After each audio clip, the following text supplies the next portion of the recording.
ताजा गरम गरम। अरे ये तो हुए हम हो। चलो पूछ के कंफर्म कर देते हैं। ए जी आपका नाम क्या है? अरे नाम तो हमारा पप्पू है, मगर आपको काम क्या है? आप हमको छीन नहीं रहे हैं? आप हमारे साथ पढ़े थे, 2 साल बड़े थे। ओहो रिंकी,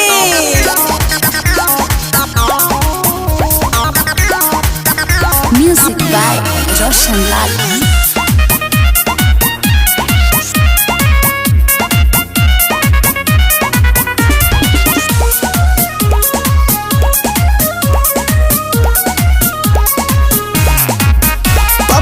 पढ़ला में तू तो बड़ी फास रहला, हर क्लास में तू आवत फर्स्ट क्लास रहला।